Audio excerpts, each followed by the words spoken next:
Dear friends, welcome to my first episode of my world record travels. And today I'm going to focus on how I made it to Pakistan. In fact, I'm wearing a shirt that's made in Pakistan when I got it there. And it's very special to talk about this incident in my life. It was on this very day, 10 years ago, when I arrived in Pakistan and I broke the world record. I knew that getting to Pakistan was a challenge because of the political problems that we have between India and Pakistan.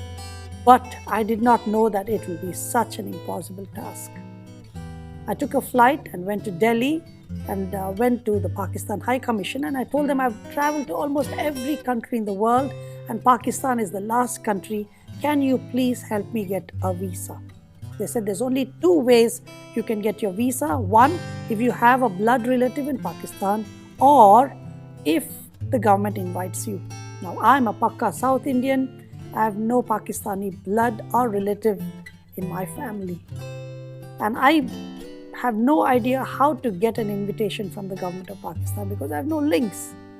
So I lost almost all my hope except holding on to the promise that Jesus had given me in 2002, saying, Benny, I will take you to every nation by 2010. It so happened that I was in North Korea and I was taken to a hotel called Yanggakdo. It's a 43-story hotel, and I took the lift and I came out of the 32nd floor. As I was walking out of the lift, I saw two men walking towards the lift. And I heard them speak in a language which sounded like Hindi, and I was so excited and I turned around and I said, wow, you're speaking in Hindi. They turned around and said, no, this is Urdu. And so they asked me, who are you? I told them, and I asked them, who are you? And they said, we are the official delegation from the Parliament of Pakistan. So I told them, your country is the last country for me to go. So they told us to meet me at their room at 10 o'clock in the night. And when they gave me their room number, I was shocked. It was diagonally opposite to my room. Just imagine, in a 43-story hotel, you are on the same floor, literally opposite to each other. It is literally a God incidence rather than a coincidence.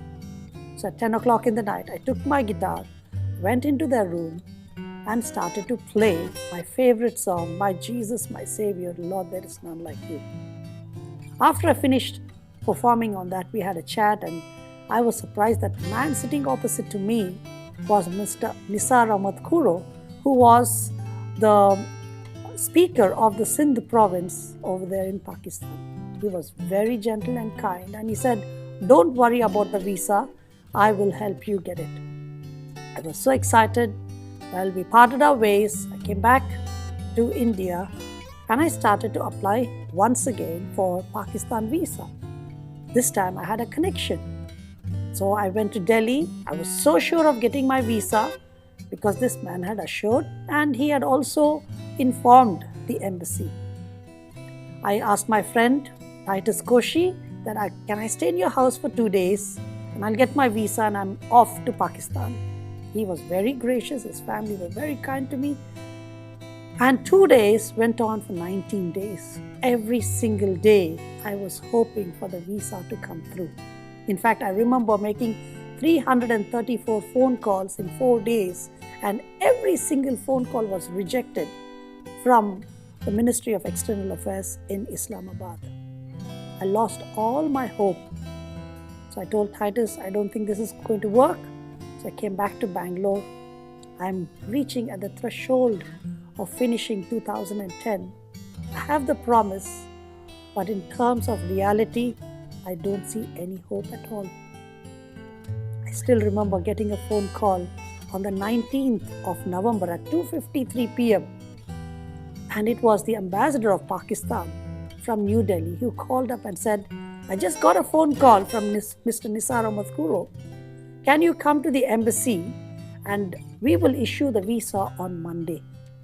I was just so thrilled. And I'll tell you, I just want to tell you a little bit about what happened on that special day, 22nd of November, which happened to be a Monday. I took a flight, went to Delhi on Sunday night, and on Monday morning, this is what happened. At 9:34 a.m., I reported at the Pakistan High Commission in New Delhi. At 11:09, my passport was received by the visa officer. At 12:11 afternoon, my visa was granted. At 12:36 p.m., I arrived at the Pakistan International Airlines office because without getting your visa, you will not be able to get your air ticket. 12:51, my tickets were issued, but I'm on waiting list. At 1:30 p.m., I arrived at the New Delhi International Airport, and by 2 o'clock, I was given my boarding pass, but I'm still on waiting list. Suspense keeps going on.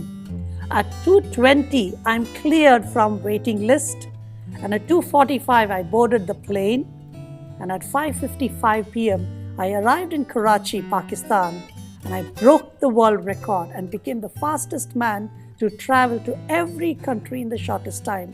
That is, both sovereign and dependent countries, including Antarctica, in 6 years, 6 months, and 22 days. Dear friends, during this time of pandemic, might be you are at the threshold of giving up. In fact, we have come to the end of this year. There might be so much of hope that is gone, so much of dreams that are broken and shattered. And we don't know what to do, and we don't even know what to expect next year. I want to tell you, I was in that place 10 years ago with regards to Pakistan. And God intervened in such a beautiful and amazing manner. Of all the places in North Korea, I found the help that I needed in order to go to Pakistan. I want to tell you, in the most darkest places, in the most difficult seasons that you might be in, you can still find a ray of light, hope that you can find through Jesus Christ. That is my personal testimony, and I hope that this story will encourage you and will inspire you to hold on to hope for a brighter future. Once again, if you like this story, please do subscribe and also click that bell icon so that you can get notified every time I tell a story on YouTube. And do share it with your friends so that this story of hope and this story of transformation can become a blessing to others. God bless you all.